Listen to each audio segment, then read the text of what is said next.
E aí, Mulheres Maravilha, como é que vocês estão? Vai começar mais um episódio do nosso Mulher Maravilha Podcast. Eu sou Roberta de Moraes, aqui ao meu lado, minha querida amiga e parceira de bancada, Beth Correia. E hoje, gente, o nosso convidado é muito especial. Ele é referência no Brasil quando o assunto é segurança pública. Ele é comentarista de segurança na TV Record, autor de diversos livros e foi fundador e comandante do GAT. Aliás, o seu primeiro romance, O Negociador, serviu de inspiração para uma série que teve como protagonista o Malvino Salvador. Seja muito bem-vindo, comandante Diógenes Luca. Roberta, Muito bem-vindo. Beth, muito obrigado pelo convite. Para mim é uma honra estar com vocês aqui. Adorei aqui o layout do Mulher Maravilha. E vamos bater um papo bacana, trazendo um pouco de informação para você que nos acompanha aqui. Muito obrigado também pela sua presença. A gente que isso agradece, aí. né, Roberta? A gente agradece muito, é uma honra tê-lo aqui. E eu já te peço, já compartilhe essa entrevista, porque eu tenho certeza que vocês vão adorar.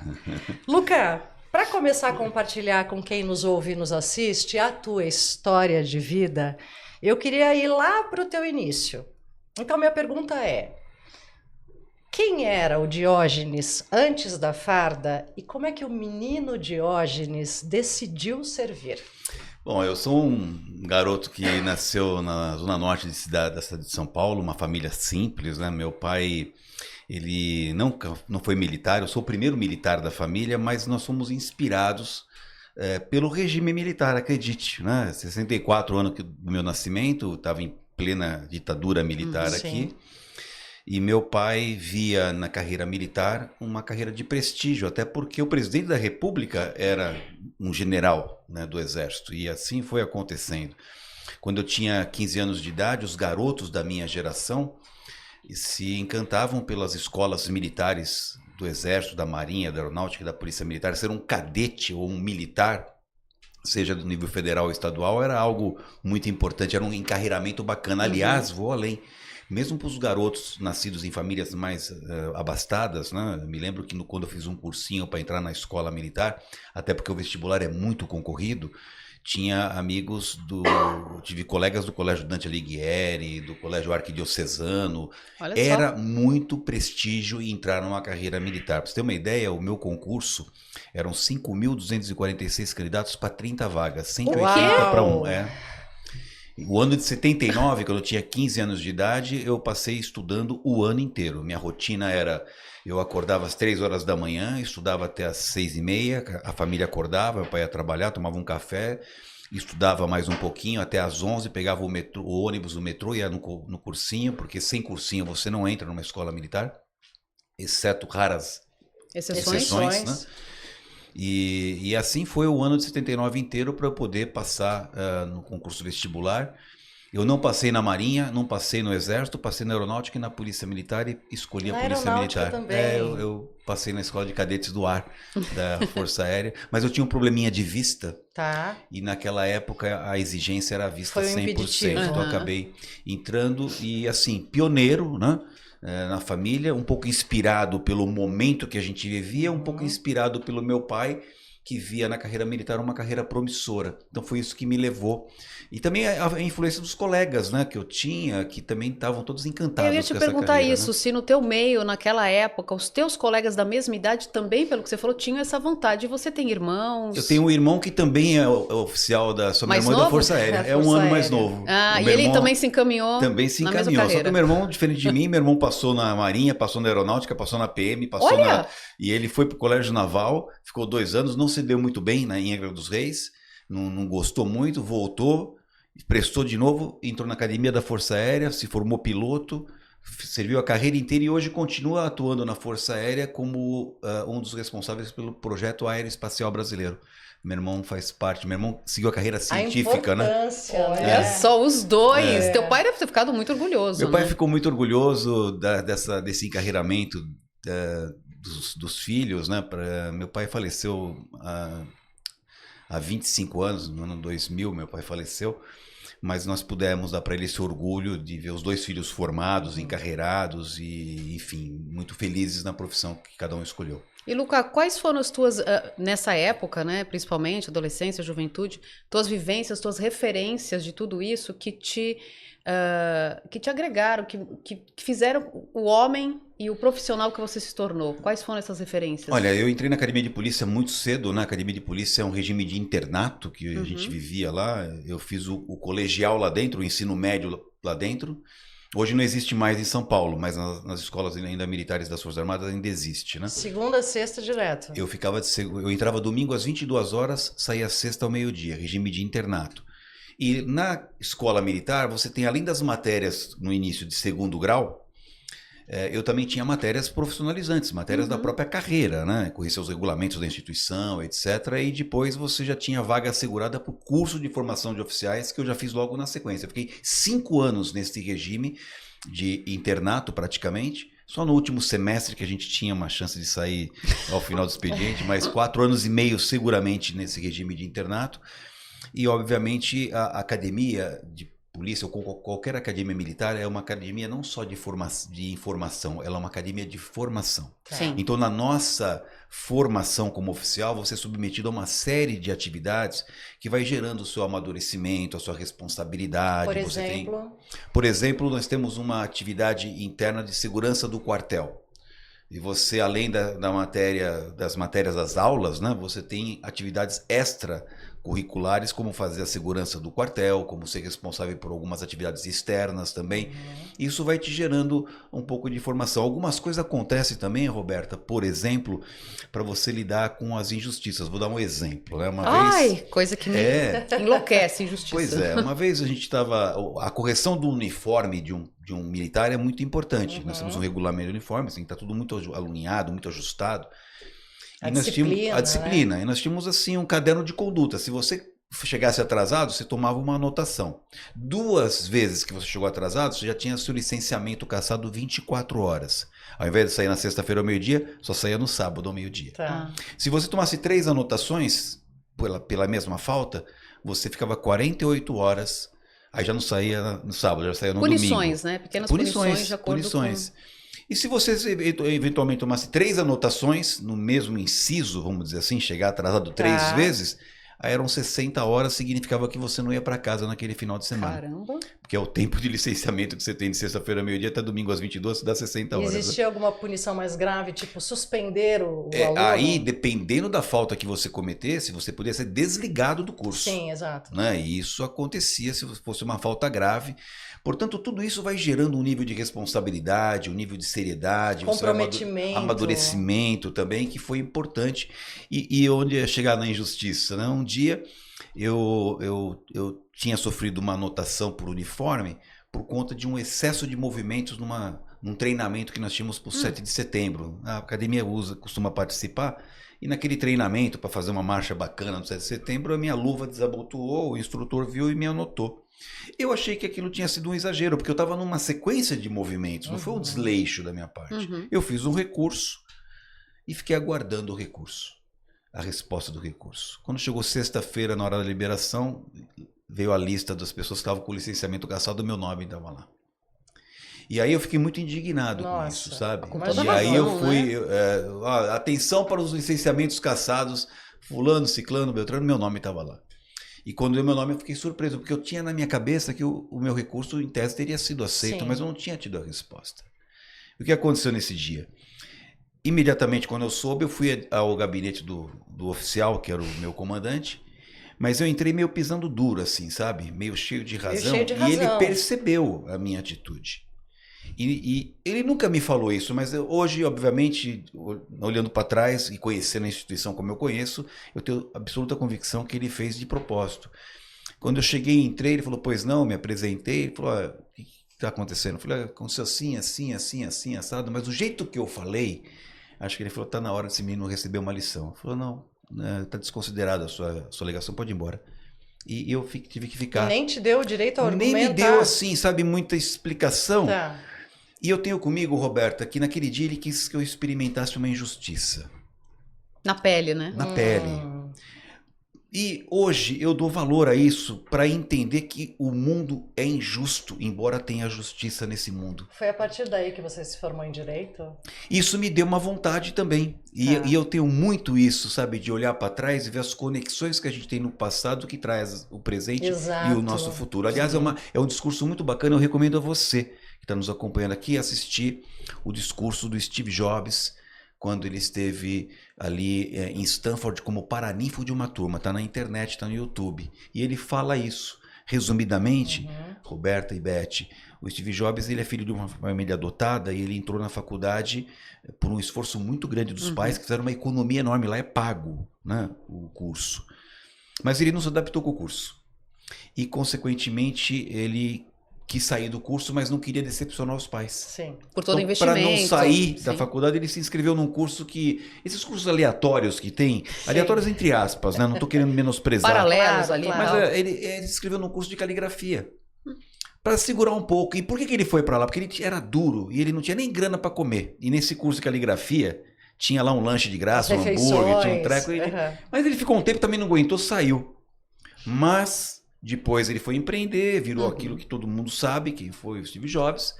E nesse discurso ele falou o seguinte, olhando para trás hoje eu percebo como aquele curso de caligrafia me ajudou a criar as formas da Apple. Né? Esse formato, esse estilo Apple, né?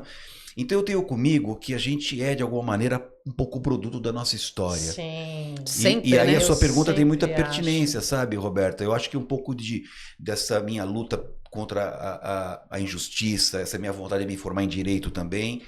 Já foi fazer um pouco recurso, disso, né? É. Para se autodefender Um pouco ali. disso. Não, mas assim, em síntese, eu devo dizer que a formação como oficial da Polícia Militar, ela ajudou a me formar como homem também, sabe? Sim, como ser humano, como ser como humano, cidadão, né? né? E aliás, eu quero fazer até uma parte, né? Lá na escola militar, eu aprendi os verdadeiros valores da estética militar, coisa que hoje eu vejo muita gente, infelizmente, sendo mal representante, né?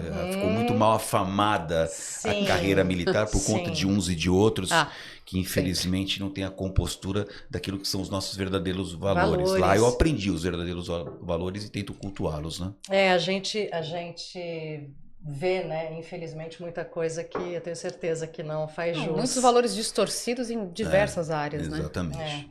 Luca, quando foi que você percebeu que a tua carreira de policial não era apenas um trabalho, mas era uma missão? Olha, isso foi...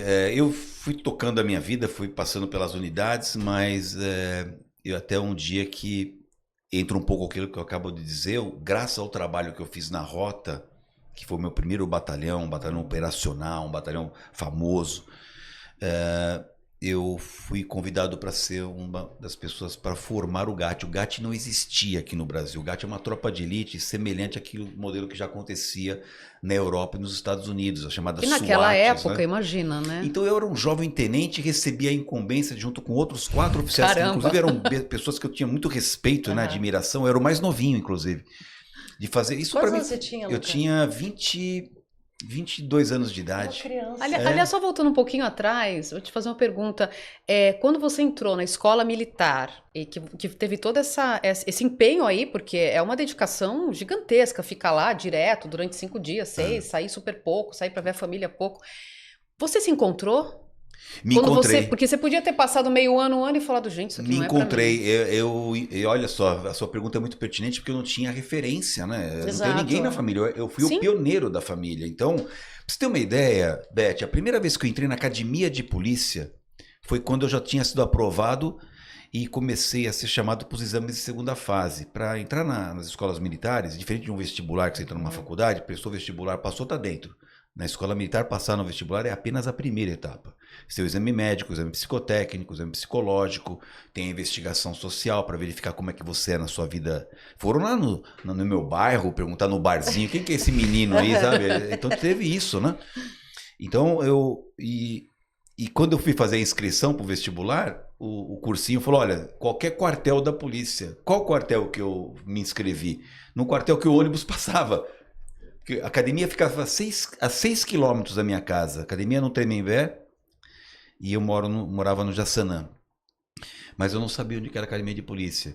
Mas tão logo eu fui aprovado, fui para o exame de segunda fase e fui classificado e entrei, eu me encontrei na carreira, sabe? Aquela estética, as normas, o encarreiramento, as possibilidades que a instituição me oferecia no futuro me encantaram e aí eu fui me engajando. Então eu fui feliz nesses 5 anos que eu fiquei. Como a Roberta disse, né? Você encontrou um propósito, Encontrei né? meu propósito, né? Já sabia o que eu queria logo no começo. Eu falei, eu quero ser um policial, porque pode ser do corpo de bombeiros, pode ser da polícia rodoviária, pode ser da administração, pode ser da informática. Mas eu falei, eu quero ser um policial de rua mesmo. É muito né? bonito quando a gente se encontra, né? Se sente pertencente àquele mundo, àquele lugar. É perfeito, isso é o melhor importante, dos né? mundos, né? Você Você trabalhar com aquilo Porque a gente que escolhe tua muito alma... cedo, na verdade, né? E você Exato. nunca sabe Você qual não tem que é. Né? preparo A minha nenhum. filha, Beth, a Roberta conhece, a Beatriz, eu fiquei muito feliz quando ela passou na faculdade. Ela passou numa boa faculdade, passou na USP para fazer engenharia.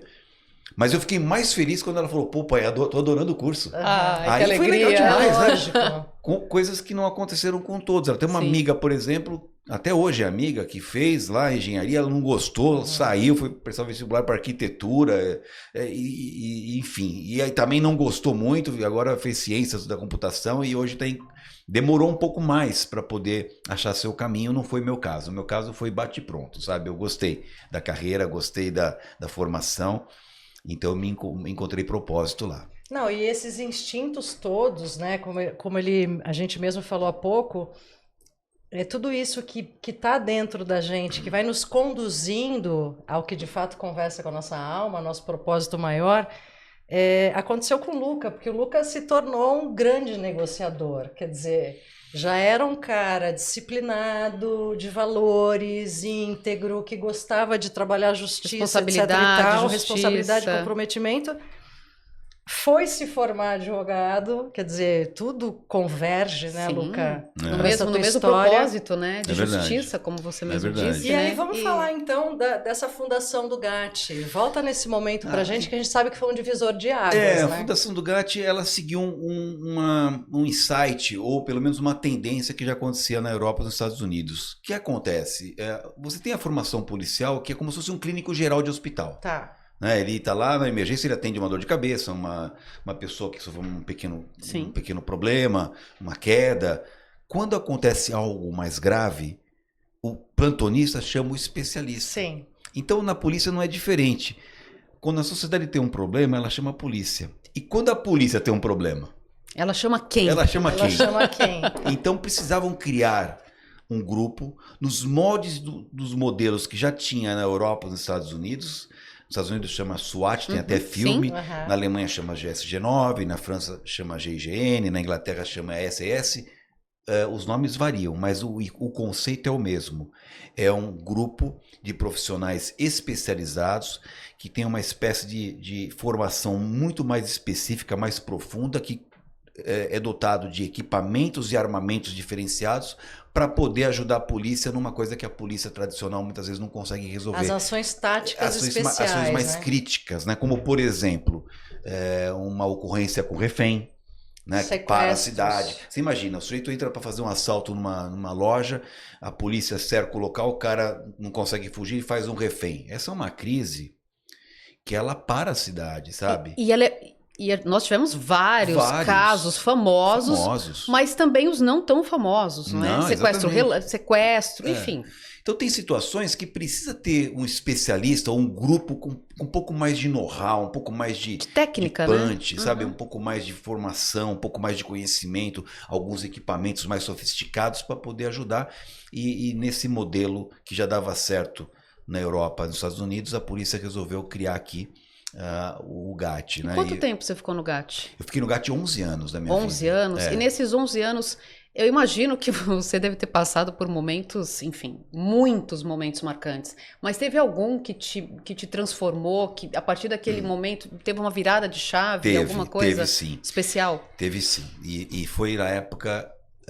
quando eu ainda estava na primeira, eu tenho 2 temporadas no GAT, uma como fundador e integrante e uma como comandante.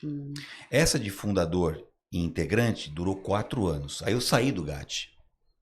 Eu fiquei 6 anos fora. E nessa primeira foi aquela que você citou, que eram 4 colegas. Éramos em 5 oficiais, depois fomos incrementando um pouco mais, os 4 primeiros anos. Só que eu devo dizer uma coisa, quando o GAT foi criado, embora inspirado nos modelos da SWAT, então a nossa pegada era uma pegada muito dura, sabe? A gente vivia aqui um ambiente duro, né? A gente vivia uma ditadura militar ainda, estava começando a abertura democrática, então a gente tinha alguns 85, desvios. 86. Na verdade foi 88 que o GAT, 87 o projeto experimental, 88 3 anos efetivamente. democracia. Na verdade, vamos colocar como fato gerador da democracia a Constituição de 88, porque de 79 até 85 foi um processo de abertura, né? Direta já. E aí o Brasil falou, olha, queremos áreas democráticas por aqui. Teve a primeira eleição direta para presidente. Sim. Que na verdade o Tancredo ganhou, mas não levou. Exato. Né?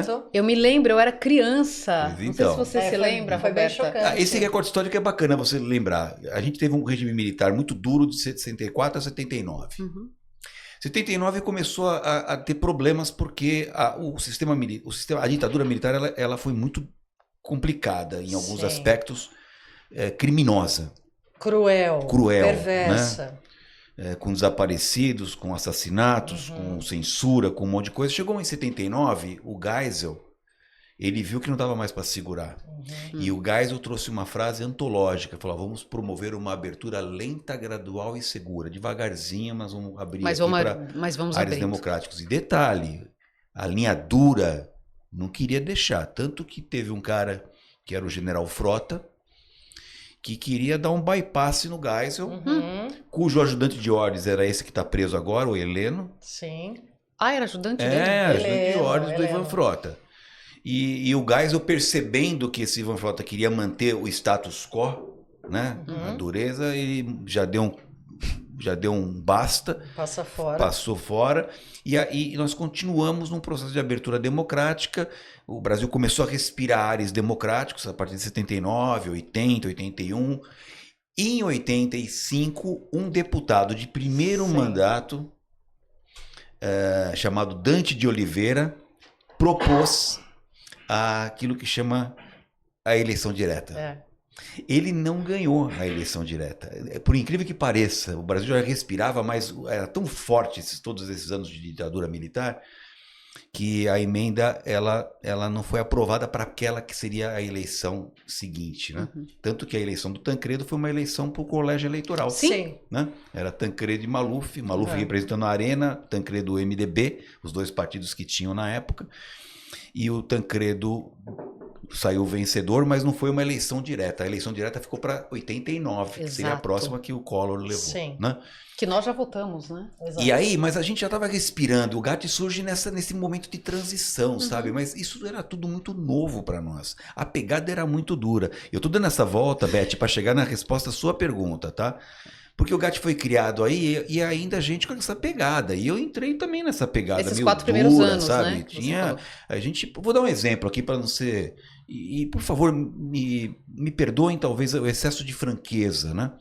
Uma das missões do GAT era a ocorrência com refém localizado. O que é isso? O cara vai fazer um assalto, não deu certo, o sujeito está mantido como refém, a polícia chega. E quantas vezes nós chegávamos num local, nesses primeiros anos do GAT, e falava para o criminoso, se rende aí que nada vai acontecer com você. E quando ele acreditava, era só pena que voava, sabe? Eu estou exagerando um pouco, né? Mas nós não tínhamos, e eu fiz parte disso, porque a minha formação foi essa. Muito bem, eu saio do GAT em 1992, que de 88 a 92, 4 anos. 92 teve o Carandiru, vocês devem lembrar, ainda pegada dura, né? Claro que sim. Inclusive o livro... Aí já tinha mais áreas democráticas, 88 a Constituição, a gente já estava mudando. Aí o que aconteceu? Em 98, eu volto para o GAT na condição de comandante.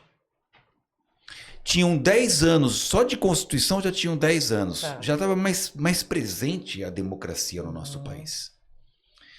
E quando eu chego lá, eu me confraternizo com os meus antigos companheiros. Tropa de elite continuaram lá? Ainda estavam? Tem baixo turnover, tropa de elite. Tá. Diferente de outros quartéis, a gente mantém. Então eu conhecia muitos caras, alguns eram novos. Mas aí na primeira ocorrência que eu fui atuar aqui, como comandante do GAT, já foi um assalto aqui no centro da cidade, na Praça da Sé. Tinha uma agência bancária dentro do Ministério da Fazenda ali. E os criminosos foram roubar e a polícia cercou o local, mantiveram os reféns.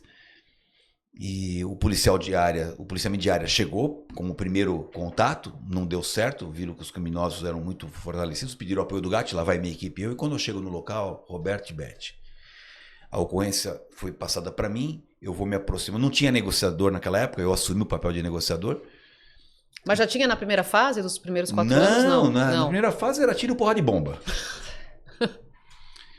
E aí, quando eu chego lá para negociar, o criminoso bateu o olho na minha marca, GAT, e falou assim, GAT não, GAT é tiro no coco. Tipo assim, é tropa de extermínio. O que estava ruim ficou pior. Nossa. Deixa eu fazer um paralelo aqui, fazer um parênteses. Você Tá. vai num pronto-socorro, você é atendida por um médico plantonista. Quem é um médico plantonista? O cara recém-formado, É um tá começando a clínico, carreira, sim. novinho. Residente. Sim. Ele chega lá, olha você e fala, olha, você está com um problema um pouco mais grave, uma cardiopatia, eu vou ter que chamar o cardiologista. Você é paciente, qual a sua expectativa? Agora eu faço a pergunta para você. Quando ele chama o cardiologista, porque ele acha que não tem condições. Eu já penso que que eu começo a ficar preocupada, nervosa. Mas ao mesmo tempo... Mas ao mesmo tempo segura. Muito aliviada. Porque vai Porque ele vir quem? trouxe um especialista. Exato. Certo. Qual a expectativa do médico plantonista quando ele pede recurso para um especialista? Tá querendo que o outro Segurança. resolva. Tá querendo Exato. segurança. Que o outro Qual a resolva o que ele expectativa não dos tá policiais de conseguindo. área quando pediram a presença do GAT? Segurança. Segurança? Vai resolver o problema? Exato. E eu chego lá, pioro. Eu fiquei doente. Qual foi a sua pergunta para mim? Qual? Qual foi o momento? Transformador. Aí eu tomei um soco no estômago. Por quê? Porque eu já estava fora do GAT há 6 anos. Eu tinha saído em 92, tinha voltado em 98, 6 anos fora. Quanta coisa não mudou no mundo nesses 6 anos, mas o GAT Muita. continuava sob a ótica do criminoso Tá. como uma tropa de extermínio. Resultado, eu tive que fazer um retrabalho, trazer a situação ao status quo que estava antes da minha chegada, porque a minha chegada piorou. Aí tive que fazer um trabalho dobrado para trazer tudo normal, foi tudo resolvido, terminou. Essa todo foi a mundo- primeira vez que você É a negociou? primeira vez que eu negociei como comandante do GAT. Tá. Terminou a ocorrência, volto para a base, todo mundo na sala de aula. A gente faz o debriefing da operação. O debriefing tem uma ritualística. Muito interessante. Começa com o mais novinho. E o debriefing é um local sem censura. Embora nós tenhamos a parte hierárquica que é muito forte, em tropa de elite a gente, não que a gente despreze isso, mas a gente valora o ponto de vista da pessoa. Tá. Começa com o mais novinho, o último sou eu que sou o comandante a falar. O que você viu de certo e de errado na ocorrência? Ah, comandante, a viatura chegou atrasada. Mas por quê? Ah, porque estava seu guia de ruas. E aí Lembra, o cara guia se de perdeu, ruas. Obrigado pela colaboração. Vamos acertar para colocar guia. Não tinha Waze, não tinha... Sim, sim, Claro. sim. Nós nos lembramos. É. A gente tinha que abrir o guia. Nós somos dessa Vocês são época. novas, vocês não lembram disso aí, né? Sei. Ah, que gentil. Próximo. O que você viu de certo ou de errado na ocorrência? Ah, comandante, o senhor sabe o soldado fulano aqui, ó. Tava com a gandola para fora da calça e a bandoleira mal posicionada. O senhor sabe, né, comandante? A nossa tropa é uma tropa muito midiática. Vai que sai uma foto de um policial nosso com a arma desagembrada. Minha nossa. Eu falei, muito obrigado pela colaboração. Nossa. Mas vocês estão entendendo que Sim. não era isso que eu queria ouvir. É claro que não. Vieram só essas Era sobre a perfumarias. ação. Era sobre a ação. Ninguém percebeu. E aí, eu vou ser muito sincero, quando chegou a minha vez, depois de um monte de perfumarias, de coisas aleatórias... Só teve perfumaria. Só perfumaria.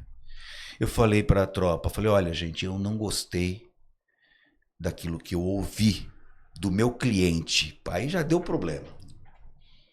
Quando eu falei que o meu cliente é o criminoso... E por que o meu cliente é o criminoso? Porque o refém é uma mercadoria naquele momento. E você tem que trazer o teu cliente para com que perto que eu- de com que- você. Com que eu converso? É com o Claro, você criminoso. tem que trazer ele para Sim. perto de Eu você e falei, criar confiança o meu nele. cliente não confia na gente. O meu cliente ficou preocupado com a nossa chegada. Ficou mais tenso, Ficou mais nervoso, mais perigoso, né? Então, senhores presentes aqui, e aí foi a primeira coisa que eu acho assim, tenho muito orgulho de falar isso. Eu falei, a partir de hoje, nós vamos trabalhar forte até o dia que o bandido chamar o GAT. Em outras palavras, eu quero ter tanta confiança, quero que minha palavra seja recepcionada pelo criminoso como uma palavra que não faz curva. E eu fiquei meio conhecido por isso, sabe? É, a palavra que A não faz palavra curva. não Adorei faz essa curva. É, a frase do Luca. E olha, vou ser sincero para vocês, não foi uma tarefa fácil. Eu imagino. Porque Você é muito quebrar todo difícil você quebrar paradigma, padrão, sabe? Um padrão de paradigma. comportamento. Mas eu devo dizer para vocês, anos se passaram. Esse sonho não foi alcançado por mim, do bandido chamar o Gatti, mas eu devo dizer que é a última história do meu primeiro livro, O Negociador. O meu livro, O Negociador, trata dessa minha trajetória no Gatti. Sim. Todas, não todas, mas eu peguei as principais ocorrências que eu participei e lições que eu aprendi, contando um pouco essa mudança de paradigma. Uhum. Na minha última ocorrência, eu não sabia que era a última, eu já sabia, depois de 7 anos no comando, você já começa a ter perspectivas de promoção e sair do Gatti. Sim. Na minha última ocorrência aconteceu algo que foi muito marcante, que me deixou muito feliz. Uma ocorrência como qualquer ocorrência normal, criminosos foram assaltar, não deu certo, a polícia cercou o local, chegam os policiais de área, não consegue pedir o apoio do Gatti. Quando eu cheguei nessa ocorrência, 7 anos trabalhando de forma decente, 7 anos trabalhando cumprindo o combinado, 7 anos sem dar bola nas costas de quem acreditou na minha palavra. Quando chegou nessa ocorrência, que eu não sabia que era a última, mas acabou sendo a última, eu cheguei muito perto do meu sonho, porque o policial de área que estava lá, eu tentei mantê-lo na negociação e fui sendo um coaching para ele. Na equipe nós temos aquele pontinho, igual tem na televisão, sabe? Eu via que ele não tinha muita condição, pus um ponto e comecei a instruí-lo. Fala assim, fala assado. Mas ele... Essa passagem eles meio que reprisaram no... mais ou menos isso, na série. Eu me lembro. Ele não ia bem, sabe? E aí eu chamava, dava um breakzinho e falava, pô, o que tá acontecendo? Segue a minha. Segue que eu tô... Mandei mais... Mas ele estava se sentindo à vontade nessa função? Eu... Policial? Ele não tava. Não tava, mas né? eu tentei por prestigiar o cara. Não, certíssimo. Mas chegou uma hora que eu falei, olha, eu vou ser obrigado a tirar você, vou colocar um oficial meu. Porque eu já tinha negociado durante 5 anos, e nos últimos 2 anos, eu estava há 7 anos já, eu tenho que formar sucessores, né? Então eu ficava como um coach dos meus tenentes.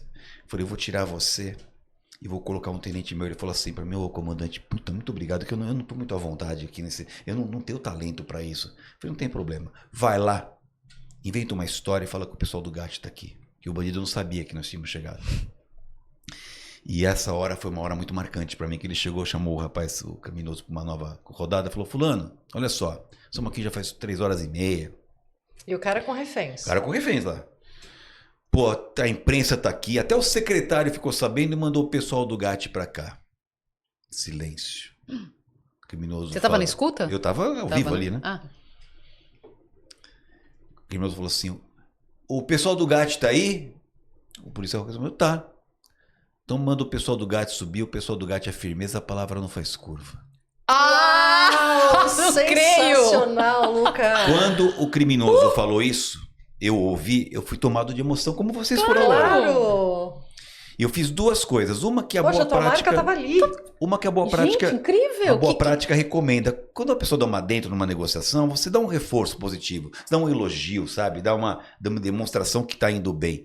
Eu falei pro policial, dá um elogio para ele. Aí o policial, do jeitinho dele, falou mais ou menos assim, olha fulano, pô, desse jeito então a gente vai resolver aqui da maneira que a gente quer resolver, sem ninguém se machucar, blá, blá, blá, blá. Que blá, gratificante, né? Aí a segunda coisa que eu mandei fazer não tá nem nos manuais, mas eu fiquei tão curioso que eu falei assim, escuta, pergunta por que ele tá falando isso.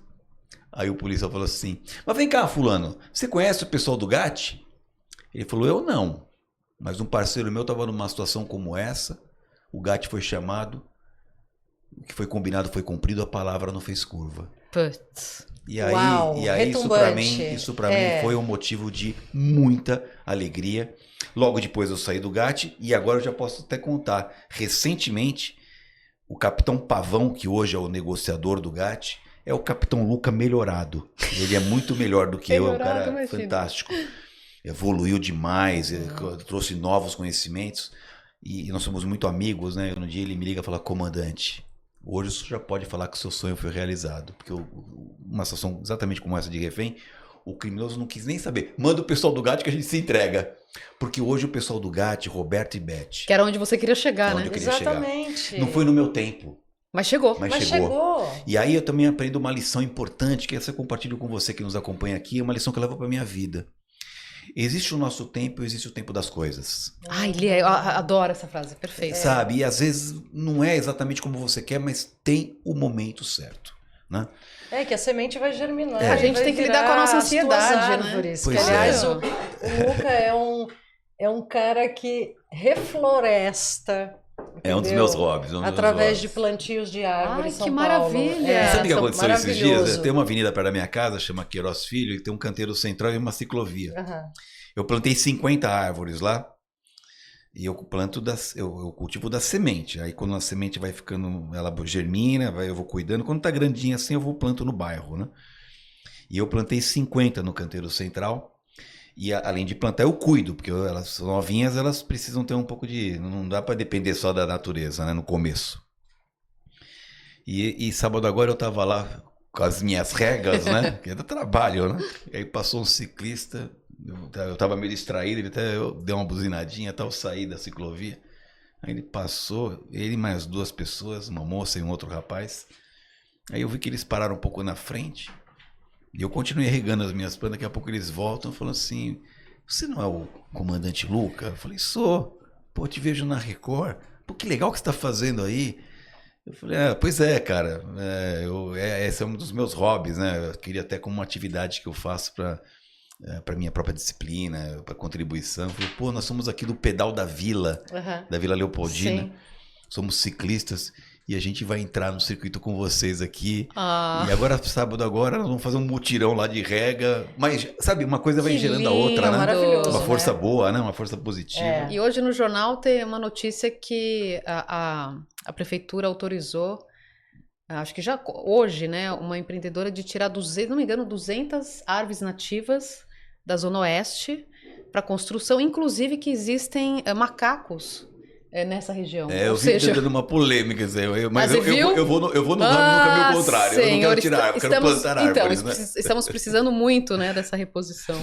Mas é isso. Luca, Mas esse foi o momento, Beth. Esse foi o momento que foi legal. Belíssimo. Bem bacana. você é especialista em negociação.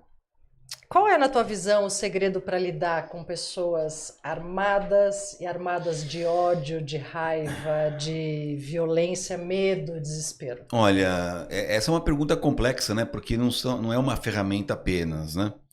Mas no meu livro, O Negociador, a primeira lição que eu compartilho no livro, que eu acho que responde a sua pergunta, é a gente sair dessa ideia de que a harmonia e o entendimento entre as pessoas é o mais comum. Eu tenho comigo que o mais comum entre nós é o conflito.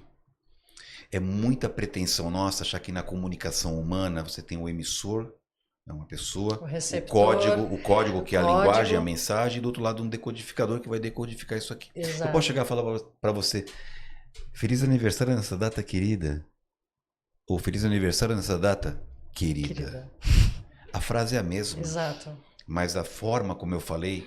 Então, quando eu aprendi... Os ruídos todos da Quando eu comunicação. aprendi que o conflito é mais comum, uma vírgula pode mudar o tom, uma entonação, um Não, olhar. o que você escreve quando não é dito, porque a gente está aqui falando, está Exato. carregado de emoção, de intenção. Exato. Quando está escrito, se você não tomar muito cuidado, fica totalmente E essa é a exato. palavra, Beth. Quando você passa a entender, você muda o seu setup e fala, olha, o mais comum entre nós é o conflito, qual que é a resultante para você? Você fica mais cuidadoso, Sim. você fica mais cauteloso, você tenta verificar entre eu e você há um caminho que é a linguagem, a mensagem. O que eu vou fazer para não criar um problema maior? Como é que eu vou falar algo para você, considerando que você é um outro ser humano que tem os seus princípios, seus valores, as suas predileções, e eu tenho que tomar alguns cuidados com isso. Então, eu diria que a primeira grande lição para a gente poder lidar com pessoas que têm uma dificuldade aí, ou estão nervosas, ou estão com medo, etc., é você ter essa ideia de que o conflito é muito comum e você ter esse cuidado, sabe? O cuidado, o respeito. Tá tudo dentro desse E uma ambiente, inteligência sabe? emocional bastante aguçada também, né? Exatamente. Você percebe Sabe- quando você negociou, desculpa, alguma característica parecida entre os bandidos, no caso, que estavam mantendo reféns? Como é que eu... Deixa eu me explicar. Você começa uma negociação e você percebe, é a mesma Tem conduta, sim, tem um padrão. é o mesmo padrão, isso, o padrão de comportamento. O padrão é um pouco explicado até pelas reações humanas diante do medo. Nós somos programados pelo nosso DNA para em situações onde nós temos aí risco à nossa vida ou à nossa integridade física, nós temos dois comportamentos que são, vamos dizer, enraizados, são instintivos. É a fuga ou o ataque. Né? Então, as pessoas diante do medo... Nossa, eu vou anotar isso. Fuga e ataque. Fuga e ataque. E uma pessoa quando está em crise de ansiedade, por exemplo, o cérebro só tende a atacar ou a fugir. É verdade. Essa instintiva. Quando você era criança, Beth, brincava de pega-pega, esconde-esconde, você ia cair, onde você raspava? Joelho, mão, cotovelo. A gente protege instintivamente as partes mais valiosas, no caso a cabeça, né? Ninguém cai de cabeça antes de machucar a mão. Sim. Né? Isso é instintivo. Então o criminoso que é um tomador de reféns, eu já partia desse princípio. O cara está com muito medo.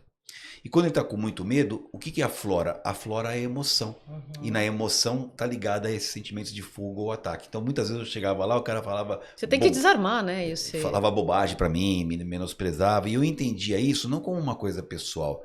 Entendia como uma espécie de consequência de um medo muito grande que ele está sentindo ali. Né? Existe uma frase no senso comum que fala assim, o criminoso não tem nada a perder. Já ouviu essa frase, né? Não é verdade isso. Nenhum criminoso quer ser morto, nenhum criminoso quer ser preso, nenhum criminoso quer deixar rastros que facilitem a sua identificação. E quando ele se vê cercado, ele está com muito medo. O medo aflora. E, consequentemente, eu, sabendo disso, sabendo dessa condição, eu tentava trazê-lo à calma. A primeira coisa que eu fazia, tirar a emoção, trazer racionalidade para a conversa. Porque aí senão quem fala é a raiva, não é ele, né? instinto e passa a ser porque senão o quem tá córtex, falando, o racional. Quem tá falando o tempo todo é a raiva, né? Isso é possível fazer em casos em que o criminoso ele se tornou um criminoso, mas no caso de psicopatia... Aí é totalmente diferente. Aliás, eu diria quando Porque o cara não reage, né? Ele não tem exatamente empatia por nada. Se você perguntar para mim quais foram as situações mais complexas que você participou... Era a próxima pergunta para você. Foram as situações onde há a questão emocional ou passional. Muito difícil isso para mim. Aliás, eu tenho uma história curiosa. Uma vez, era um senhor... E estava com uma moça, casado com ela, era um pouco mais nova que ele, e aí ele começou a perceber que ela comprava umas lingeries mais diferentes, etc. Ele começou a ficar meio aborrecido com isso daí, e aí um dia ele deu deu uma despirocada para falar e pegou a família, porque ela resolveu separar dele, sabe? Sim. Foi uma coisa assim. E aí ele fez os filhos como reféns, o gato foi acionado e tal. E quando eu cheguei lá, eu percebi que ele estava transtornado. Por quê? Porque ele era apaixonado por ela e não aceitava essa opção dela, né? Esse rompimento, né? E a parte curiosa foi que quando eu percebi isso, que não era uma questão policial, era mais uma questão passional, embora com uma conexão de ocorrência, né? Eu chamei a moça e falei para ela, olha, moça, nós já percebemos aqui que a situação é muito difícil para ele, essa separação. Eu não vou entrar na questão se você vai continuar com ele ou não, mas nesse momento é importante que você dê uma mensagem de que você está a fim de conversar, pelo menos, até para tirar seus filhos dessa condição e tal, né? E ela não queria aceitar, sabe? Ela estava muito contra gosto, mas chegou uma hora que eu fui obrigado a ser um pouco mais assertivo, de modo que eu falei, olha, a sua colaboração não está sendo solicitada, eu estou determinando que você colabore, porque a sua colaboração aqui é para resolver e tirar seus filhos dessa condição aqui. O cara estava armado, não era uma arma de fogo, era uma faca, mas poderia virar uma tragédia ali, né? E a parte curiosa foi que depois de muito sacrifício, muita saliva, ela começou topou, né, conversar com ele, mas você vê como que é a emoção na vida das pessoas, né?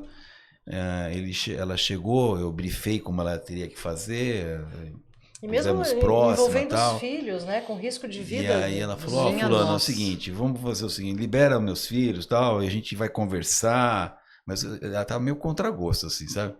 E aí ele falou assim, mas você vai ficar comigo mesmo? Ela falou, não vou ficar nada, vou embora, não, sabe?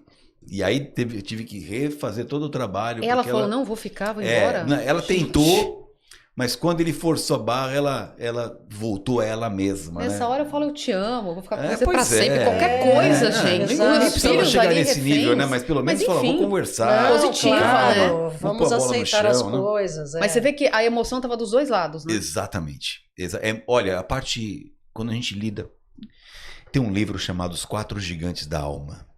Os Quatro Gigantes da Alma. O autor é Emílio Miri Lopes e ele fala que os quatro vou anotar. gigantes da alma são o medo, o amor, a ira e o dever. Uau. Sendo que a ira e o amor são sentimentos da mesma raiz, só que de lados opostos. Sim. Ai, que loucura, né? Maravilhoso. Loucura, né? Ao mesmo tempo que você ama, você odeia. Tem uma música do Chico Buarque que eu adoro, chama Atrás da Porta, né? Que ela fala um pouco disso, né? Sim. Né? E eu acho que... E do momento ápice da relação, pois né? É, em pois que tudo... é. Em que o tudo, que era tudo, te se transforma adorando pelo avesso. Exato. Olha que frase. Que frase, te adorando né? pelo avesso, né? Que é tanto destruir, mas na verdade é um amor que está ali embutido, né? Então, tudo isso mexe muito com o trabalho que a gente faz, por isso que o negociador tem que ter essa formação também para poder lidar com essas questões da vida, né?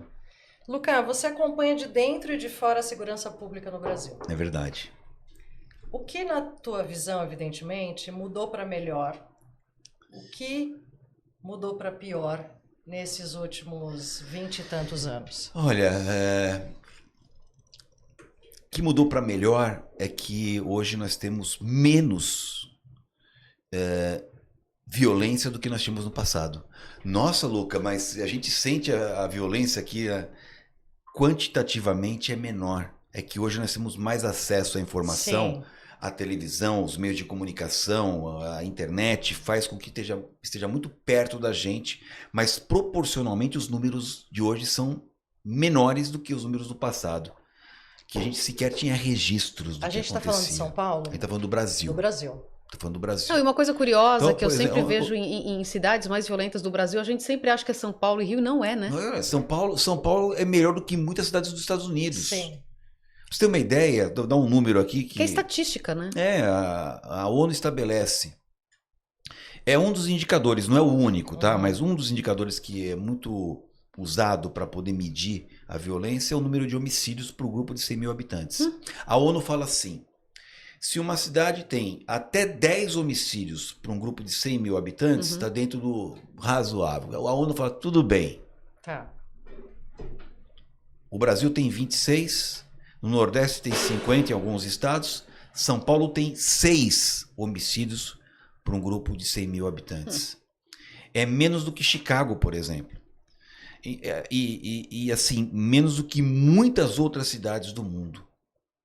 Mas aqui muita gente coisa que a gente jamais imagina. Né? Não, então, Chicago, assim, eu sei que algumas cidades, Recife, Fortaleza, são bem mais violentas estatisticamente do que Rio e São Paulo. Mas em relação, por exemplo, a Chicago, jamais saberia. Aí eu queria fechar esse raciocínio para falar o que eu acho que, não, né, que melhorou. Melhorou e piorou. Eu vejo pessoas falando assim, na época do regime militar era melhor. Mentira. Mentira. Não era melhor.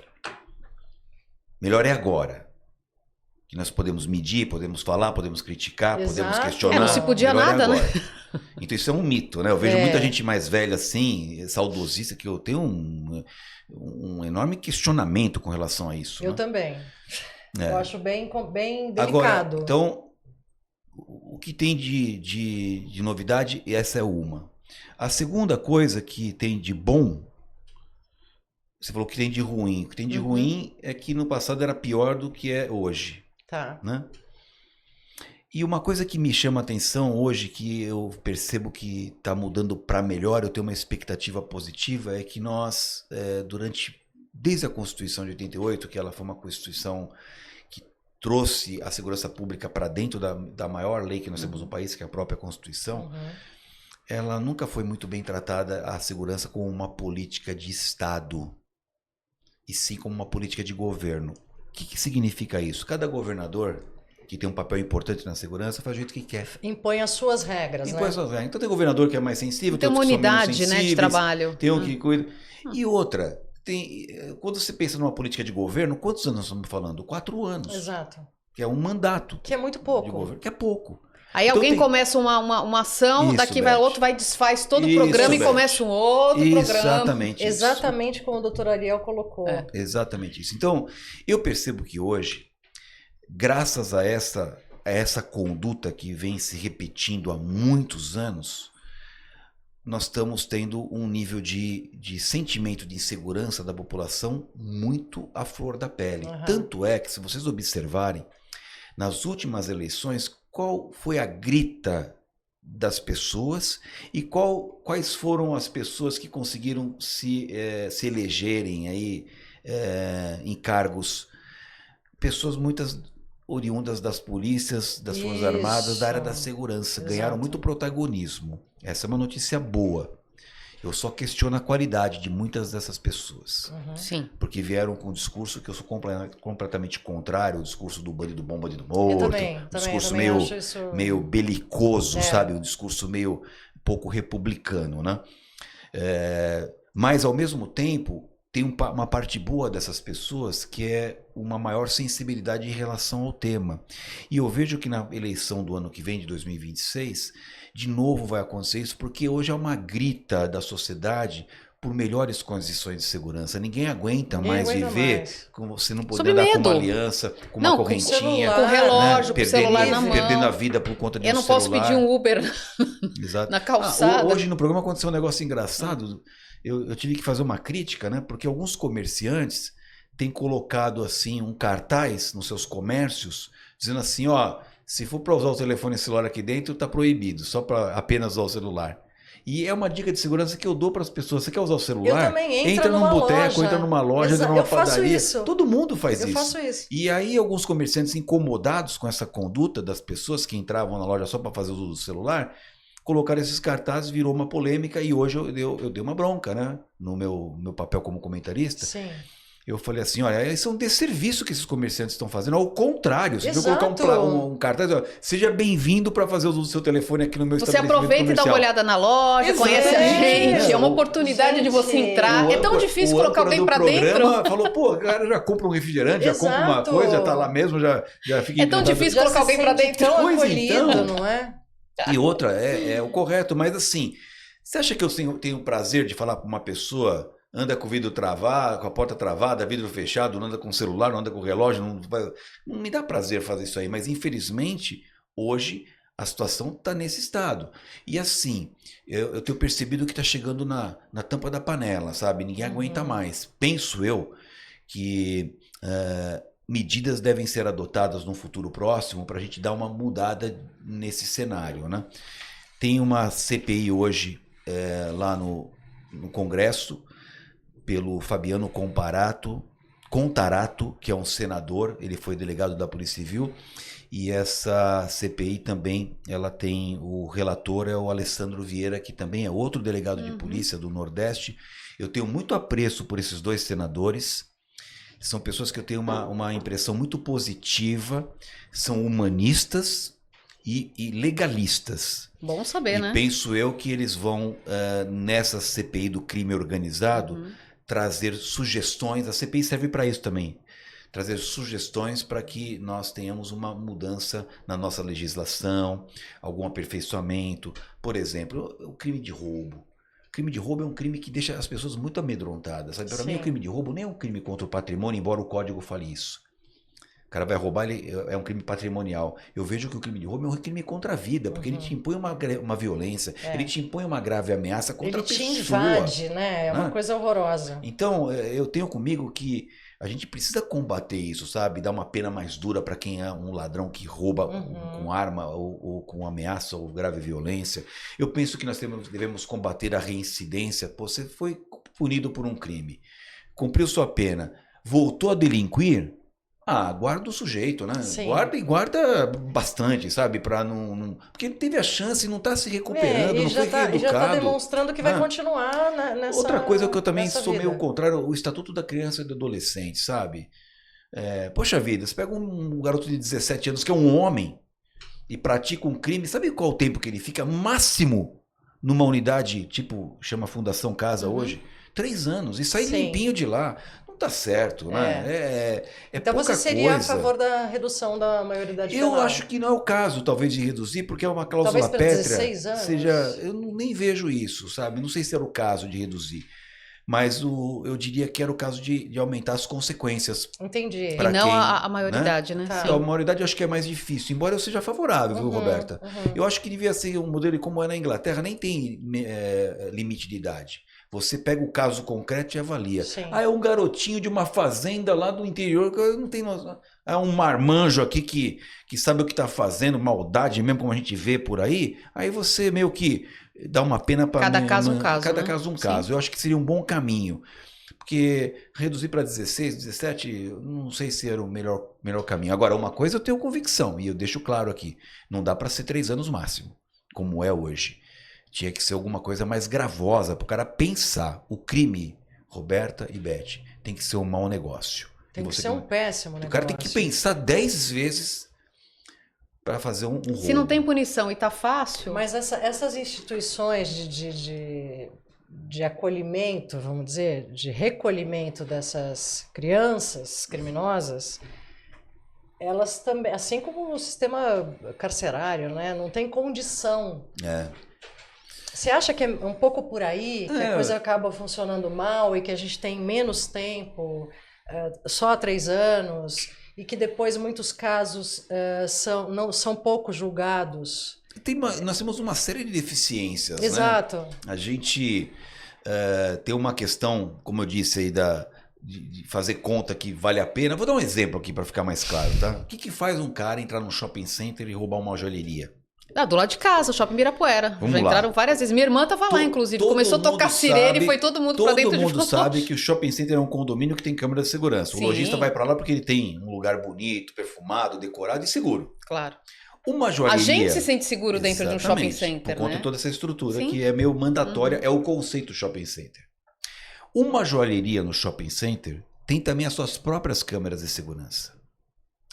Onde eu quero chegar com isso? É impossível o cara entrar, roubar com cara limpa e sair de lá sem ter imagens muito bem precisas na câmera de segurança. É claro que essa pessoa vai ser presa, se não for na hora, vai ser presa depois, porque alguém vai denunciar. Aí eu faço a seguinte pergunta, e você que está me acompanhando aqui, vem comigo no raciocínio. O que faz um cara entrar para roubar uma joalheria sabendo De tudo isso. de tudo isso? Aí eu vou dar a minha explicação e você fica à vontade, vocês, para me darem talvez um outro caminho. Ele rouba lá R$1 milhão em joias, relógios e pedras, enfim. É óbvio que não é ele que vai ficar com R$1 milhão, porque ele vai ganhar R$100 mil. O maior volume é para o receptador, que vai recepcionar esse negócio e vai... Então o receptador que vai ficar com a maioria do dinheiro. Ele ganhou R$100 mil. O que eu acho que esse cara faz? Ele pega 50 mil e enterra literalmente, faz um buraco no chão, enterra num saquinho e deixa lá escondido. Sobrou 50. 25 ele vai dar vazão aos seus sonhos ou aos seus desejos. É churrasco, é festa, é mulherada, é boate, e droga e vai dar vazão. E 25 ele guarda para o advogado, porque daqui a pouquinho vai bater na porta dele a polícia. Alguém denuncia. Aí 25 são os honorários, o advogado vai defendê-lo, etc. Ele vai gastar essa grana, já aproveitou, já curtiu um pouco e tal. Sim. Tem essa grana para pagar o advogado, vai ser preso, vai ser processado e condenado, com certeza, 3 anos e 4 meses, 4 anos de cadeia. Aí ele cumpre um sexto da pena, porque ele já tem o direito ao semiaberto, e daqui a pouquinho já está livre, saiu com uma manchinha no currículo, uma passagem criminal, e R$50 mil, para depois aquele que estava guardadinho lá. Não é bom negócio? Eu só encontro essa explicação. Agora, se você, por exemplo, um dia transformasse essa conduta numa conduta que você toma uma pena bem mais significativa, aí o cara pensa 2 vezes. É assim que eu vejo.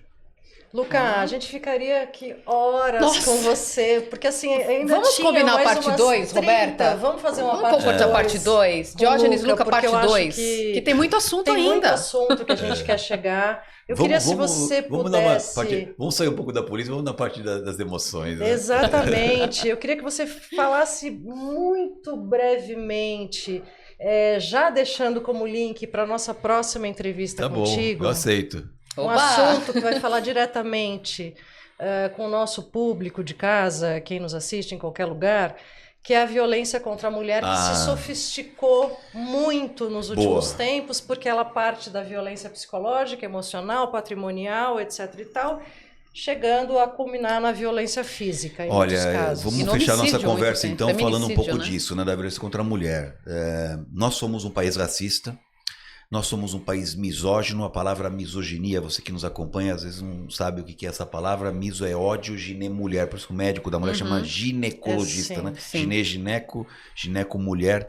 Misógino é o sujeito que tem ódio das mulheres. Nós somos um país racista, somos um país misógino, somos um país machista. E homofóbicos, com né? machismo E além de estrutural. homofóbico. homofobia. Então, outro dia um grandão aí falou: não tem racismo no Brasil. Eu queria entrar na televisão e enforcar o cara, sabe? Tive que conter os meus instintos Olha, os seus primitivos, né? instintos, a inteligência emocional contém os porque instintos. às vezes eu também sou ser humano e me dá vontade. Eu tenho, de vez em quando, tenho instintos viscerais, né? Porque eu sou tão combativo com relação a isso, na TV que eu trabalho, a gente explora muito questões policiais, e são todos os dias 2 assuntos que são recorrentes. Primeiro, quem bebe dirige, isso é todo dia. Bebe, dirige, atropela, mata e foge. E foge. Por isso eu tenho defendido, sabe, penas muito duras, sobretudo para omissão de socorro, que é um crime de menor potencial, devia ser gravíssimo.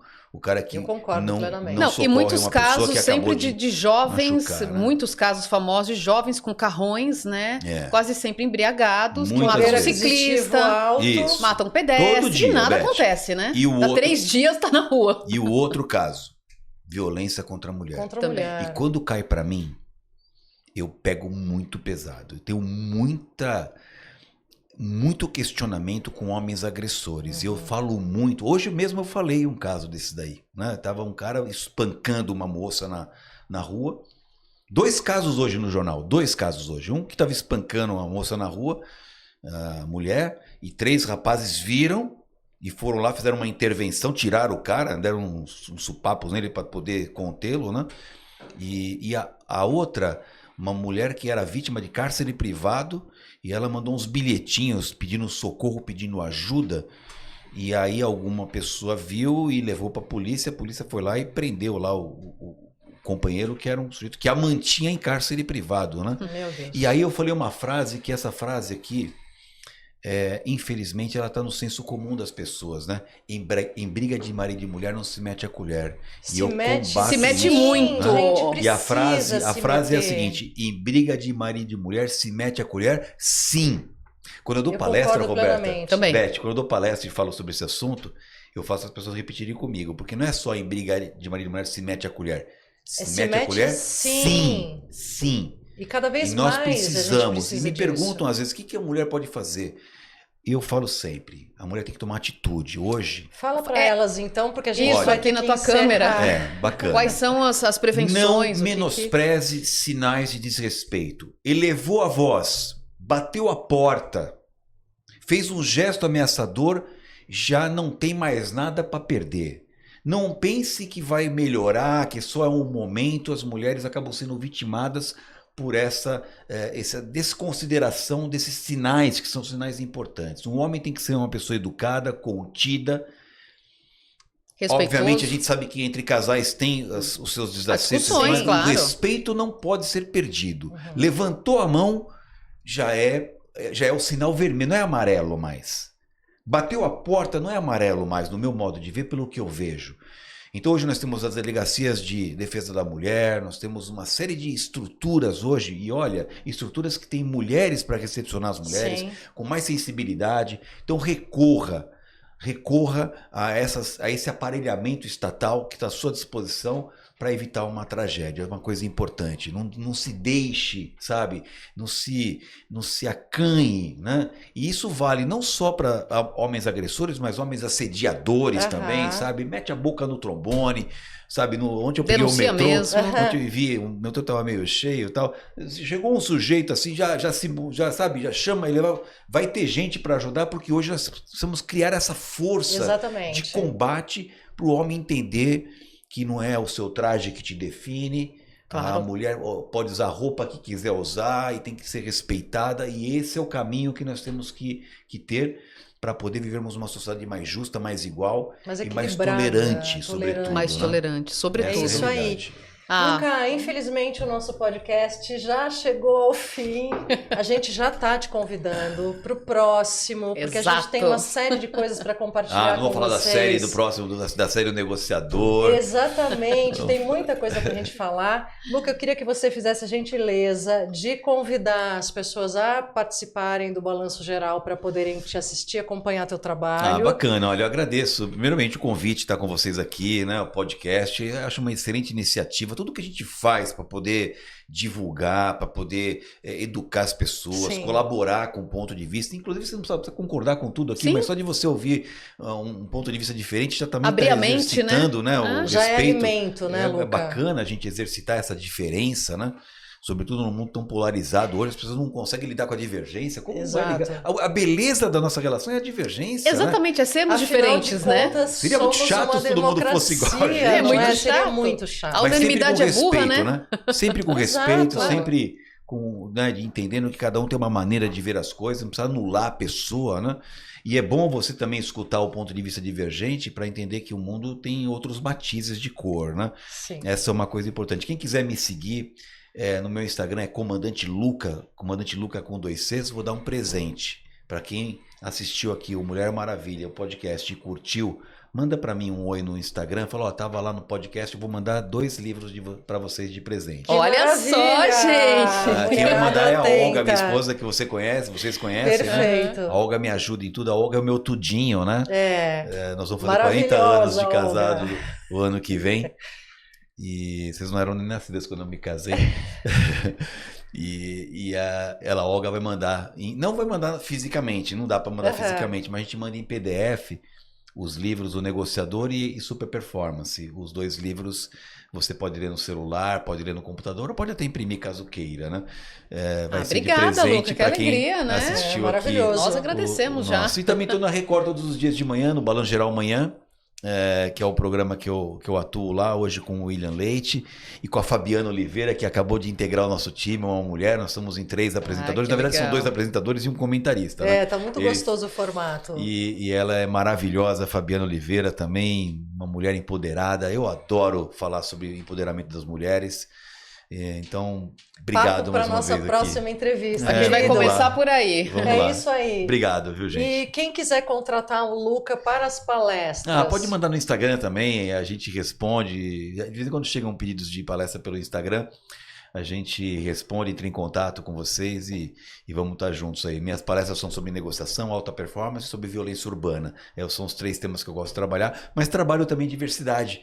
Eu gosto de trazer esse tema, diversidade, porque, incrível que pareça, quando vem de uma pessoa da minha origem, dá mais sabor, né? Porque, infelizmente, muita gente ligada à polícia assim Pensa ainda que tem tá já um viés, né? esse assunto, Sim, e eu sim. me considero privilegiado de já lidar com isso há bastante tempo e ser muito favorável à diversidade, a isso que é uma bandeira que nós temos todos que lutar para trazer essa questão da equidade, da igualdade entre as pessoas, sem diferença de gênero, sexo, orientação Perfeito. sexual, orientação social, nada disso, né? Perfeito, isso aí, Luca. esse Obrigada, é o mundo viu? que a gente espera.